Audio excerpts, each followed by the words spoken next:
Shalom, peuple de Dieu, je suis dans la joie de revenir encore au milieu de vous. C'est votre humble serviteur, l'évangéliste Michel Baffoum. Je viens encore avec un message de la part de notre Dieu, notre véritable, l'unique et le vrai Dieu, le créateur de toutes choses, pour ses enfants des parlements. Si vous permettez, avec toute humilité, avant de commencer toutes choses, je vais commencer par la prière. Grand Maître Saint-Esprit de Dieu, le véritable Dieu, sois béni, sois élevé, sois glorifié, Seigneur.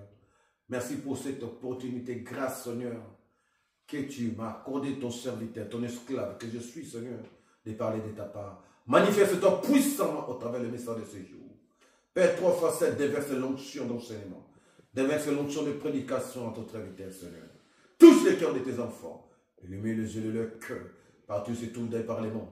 Toute personne qui écoutera ces messages, laisse que ces messages, Père de gloire, soient transformés comme de grains qui tombent, Seigneur, dans les cœurs, disponibles et disposés dans la terre fertile, et pour qu'ils puissent produire des fruits de changement, de transformation, de repentance, de reconversion dans leur vie.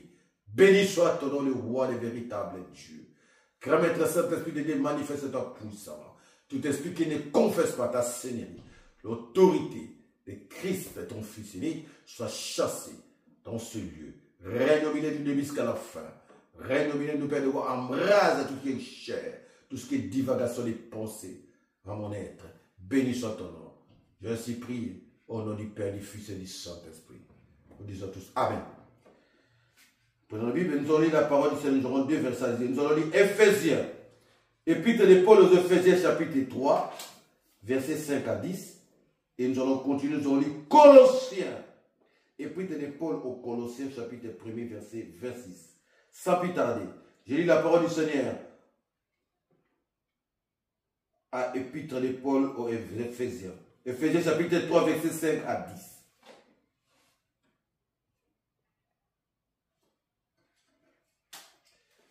Ce mystère n'avait pas été communiqué aux hommes des temps passés, comme il vient d'être révélé maintenant à ses saints apôtres et prophètes dans l'esprit.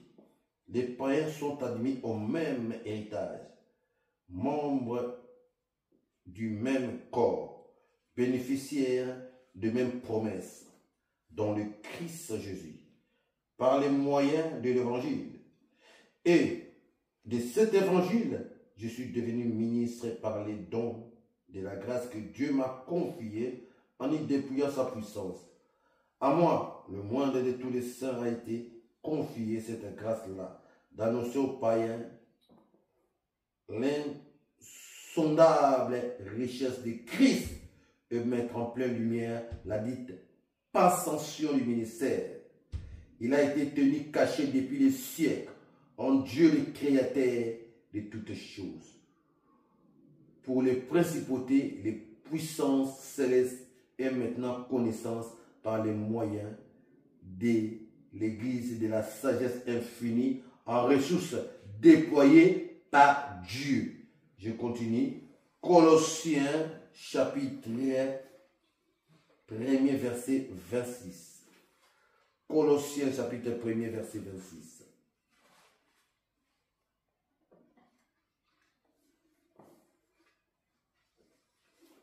Ce mystère s'est caché depuis les siècles et des générations et qui maintenant vient d'être manifesté à ses saints.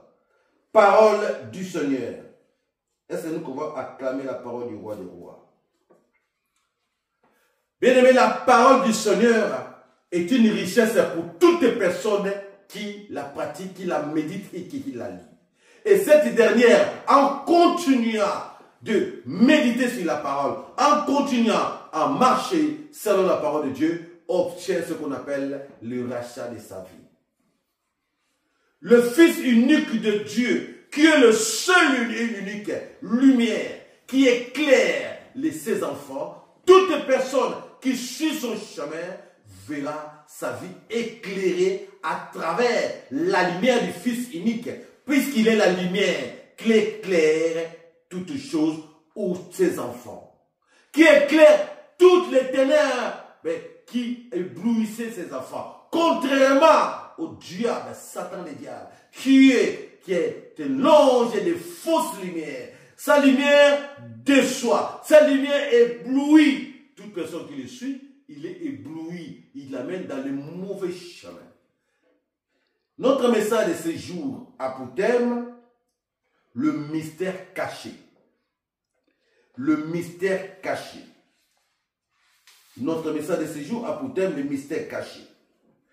Le mystère caché dont les Écritures nous parlent ici, c'est la révélation du Fils unique de Dieu. Ce mystère qui a été caché depuis des siècles, nous venons lire dans les Écritures, dont aucun être humain, dont aucune personne n'avait la révélation. C'était que Dieu avait un plan bien déterminé, bien précis pour ses enfants. En envoyant son Fils unique dans un corps semblable au nôtre pour venir nous sauver et nous ôter de cet emprisonnement, de cet esclavagisme que l'ennemi nous avait emprisonnés à travers une désobéissance. Le mystère caché depuis les siècles, c'est la révélation du Fils unique de Dieu. Dieu avait déjà prédestiné son Fils unique pour que ce dernier puisse venir nous sauver. Alors voilà, se sacrifier, à sacrifier son Fils venant dans un corps semblable au nôtre. Souffrir, on dirait les épreuves, pour que l'humanité tout entière puisse retrouver la lumière et retrouver la forme que Dieu nous avait donnée au commencement, au début de la création. Puisque Christ est la lumière. Là où il y a la lumière, il n'y a point de ténèbres. Là où il y a la lumière, les ténèbres fuient. Là où il y a la lumière, les ténèbres n'ont pas de puissance. Quel que soit la dégrue, la grandeur du ténèbre, la présence de la lumière fait fuir les ténèbres. Christ qui est la lumière, qui redonne la forme. Il est venu redonner la forme au monde. Il est venu redonner la forme à la création qui était déformée, qui était devenue infirme à cause d'une désobéissance, à cause d'un manque d'écoute du premier homme. La parole du Seigneur nous dit ceci.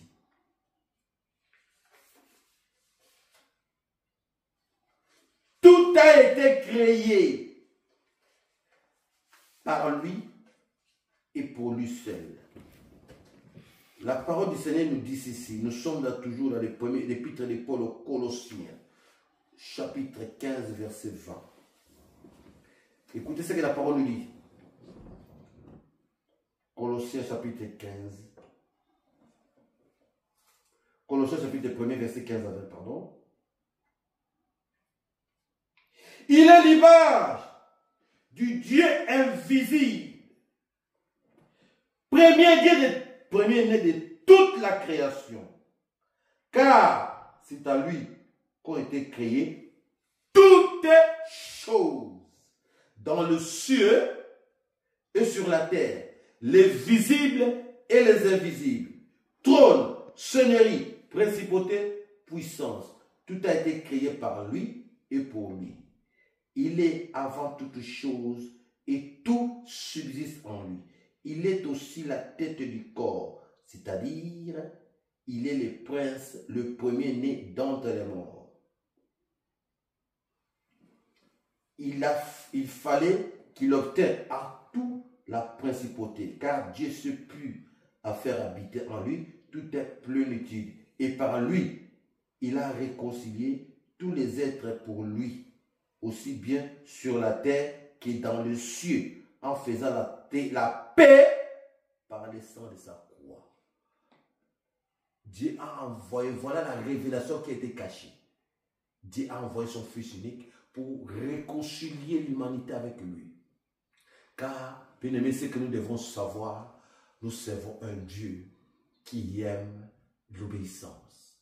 Nous servons un Dieu qui aime l'obéissance.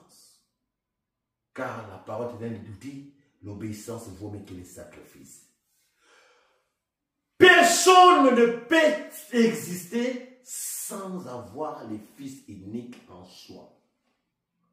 Mon frère, ma soeur, aucune personne ne peut trouver l'existence sans pour autant avoir le Fils unique en Dieu en toi. Si tu existes en dehors du Fils unique de Dieu, c'est que tu existes sans pour autant exister. C'est que tu vis sans pour autant vivre. C'est-à-dire, tu es en train de survivre et non vivre. Tu es en train d'essayer de subsister et non exister. Pourquoi? Parce que la parole éternelle est claire là-dessus, en nous précisant que toutes choses trouvent une existence en Fils unique de Dieu.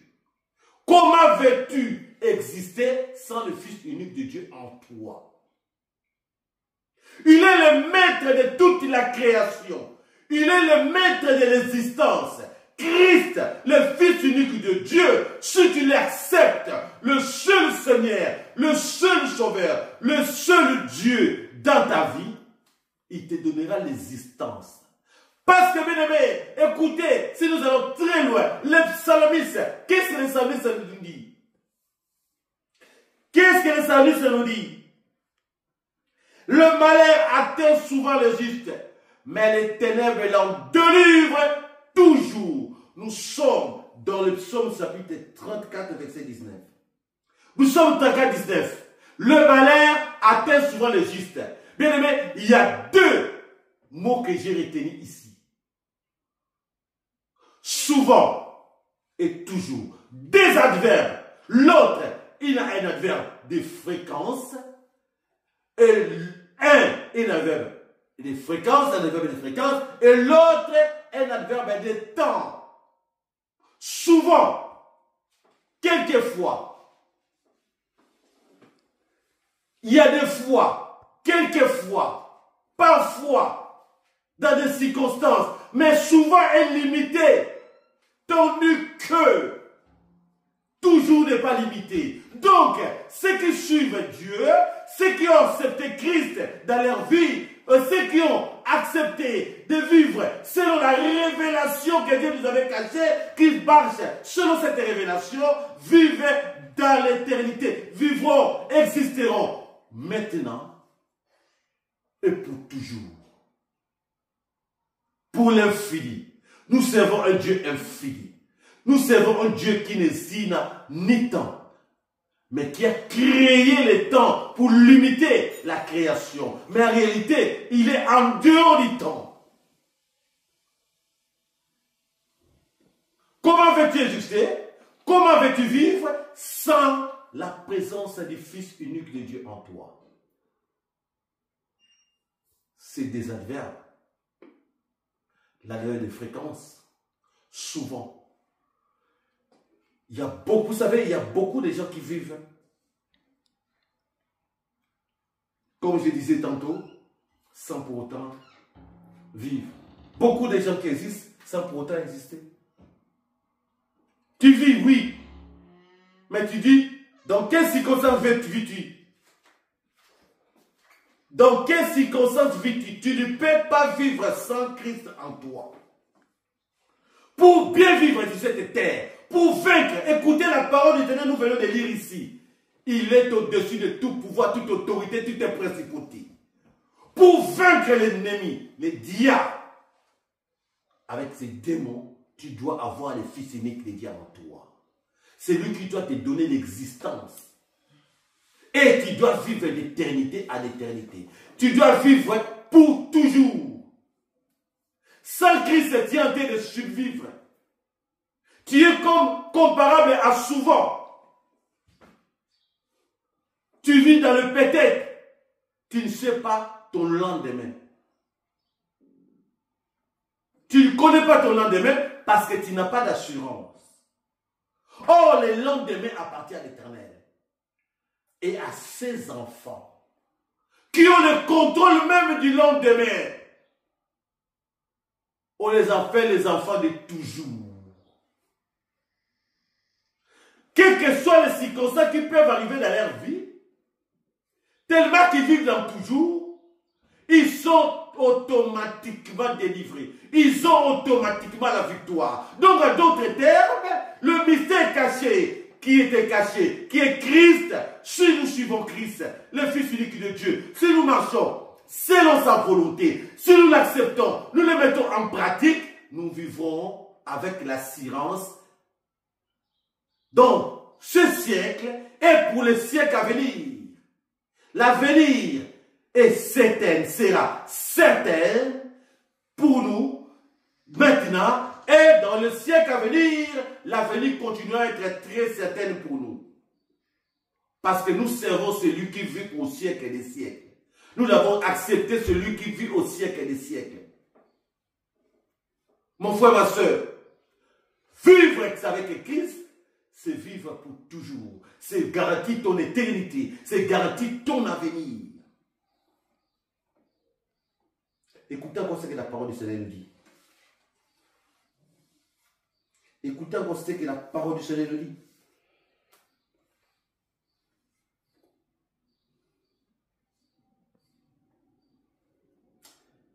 Nous sommes toujours dans Romains, chapitre 11, verset 36. C'est de lui, par lui et pour lui que toute chose trouve son existence. Mon frère, ma soeur, comment veux-tu exister sans avoir le Fils unique de Dieu dans toi? Pourquoi j'ai dit tu existes sans pour autant exister? Parce que l'ennemi peut te frapper du jour au lendemain. Ça, tu n'as pas d'assurance, tu n'as pas de protection, tu n'as pas de garantie. Tu ne pèses pas. Si tu veux vaincre les autorités, les pouvoirs, les principautés, les esprits méchants dans ce monde, tu dois avoir Christ dans ta vie. L'autorité, c'est Christ. Il est au-dessus de toutes choses. Dieu a des démons, tout pouvoir, les principautés, les autorités, tous les esprits méchants, le marchepied de Christ. Et toi, en retour, en l'acceptant, en suivant, en marchant selon lui, il fera de tes ennemis ton marchepied. Et tes ennemis, c'est les diables avec ses acolytes et démons. Mon frère, ma soeur, avec Christ, nous avons tout. Avec Christ, nous avons tout gagné. Et nous allons tout gagner. Mais cela ne veut pas dire que les épreuves ne viendront pas. Nous venons de lire tout dans les Écritures. Fréquemment, adverse, mais souvent, les épreuves peuvent venir. Les épreuves, les combats, les difficultés viendront fréquemment, mais la délivrance, la solution, le succès, la réussite, l'épanouissement est certaine. Et c'est là pour toujours. Donc, vivre en dehors de Christ, c'est vivre dans les tantôt plutôt. C'est vivre peut-être. Tu ne connais pas ton lendemain. Mais ceux qui ont accepté Christ, qui vivent selon la révélation du mystère caché, Dieu les révèle les mêmes leur lendemain. Ils connaissent le lendemain. Connais-tu ton lendemain? Parce que tu vis avec une assurance que mon lendemain est entre les mains du Créateur.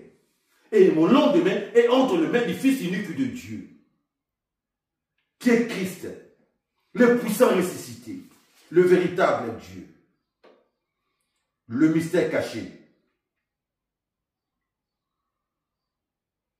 Les mystères cachés. Celui qui vit selon le principe de Dieu, celui qui vit selon les préceptes de Dieu, du Seigneur, est automatiquement une personne qui vit avec une assurance éternelle. C'est une personne qui vit avec une assurance éternelle. C'est une personne qui vit avec une assurance éternelle. Pourquoi? Parce qu'il vit avec celui qui existe d'éternité à l'éternité.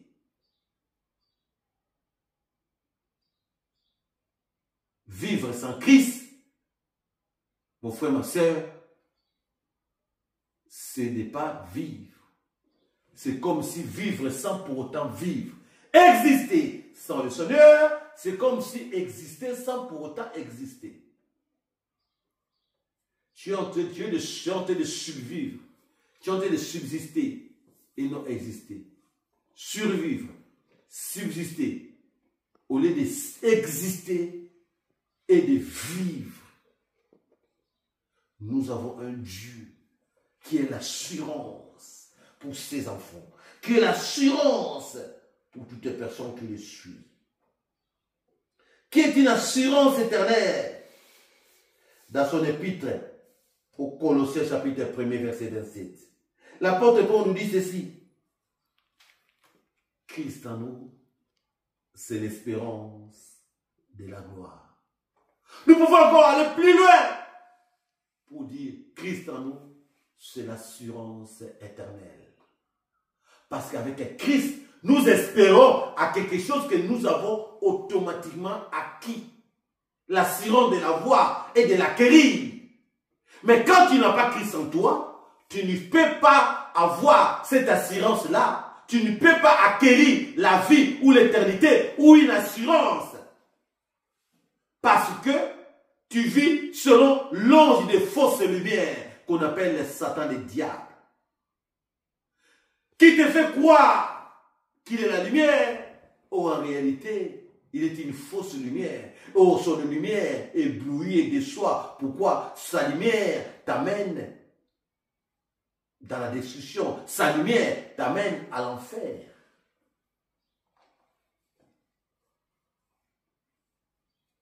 C'est pourquoi, mon frère, ma soeur, nous qui avons accepté le Fils unique de Dieu, nous devons vivre selon l'insigne de l'Éternel. Nous devons vivre avec notre Dieu, en marchant, en suivant ses préceptes. Pourquoi? Parce que si nous marchons avec Dieu, nous avons une assurance éternelle. Si nous marchons avec Dieu, la réussite est notre partage. Si nous marchons avec Dieu, le succès est notre partage. Si nous marchons avec Dieu, l'épanouissement est notre partage. La garantie est assurée. Vis-tu réellement avec le Fils unique de Dieu? Dieu, tu ne peux pas te réconcilier avec Dieu sans son Fils unique. Mon frère, ma soeur, la miséricorde que Dieu t'accorde, c'est à travers son Fils unique.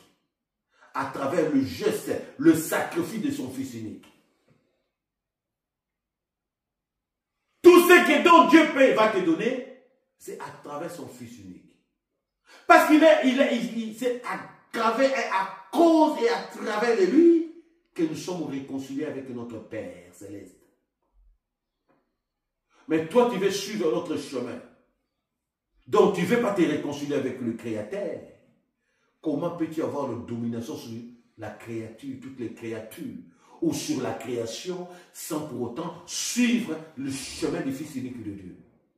C'est pourquoi, bien-aimé dans le Seigneur avait permis que je puisse venir avec ces messages pour interpeller ses enfants de par le monde, et que le mystère qui était caché depuis les siècles, et qui dit arrête qui était caché, c'est ce que l'Écriture nous explique, et qui est révélé maintenant, et que Dieu nous a envoyé son Fils unique dans un corps semblable au nôtre pour venir nous sauver, pour nous réconcilier avec le Père, pour que tout ce qu'on avait perdu autrefois, que nous puissions les récupérer à travers son Fils unique. Même les païens, une fois qu'il accepte Christ, le seul Seigneur et Sauveur de sa vie, il devient automatiquement co-héritier avec Christ. Nous sommes des co-héritiers. Pourquoi? Nous sommes des héritiers. Christ est l'héritier, nous sommes des héritiers. Christ est l'héritier direct du Père, nous sommes des héritiers indirects du Père à travers son Fils unique,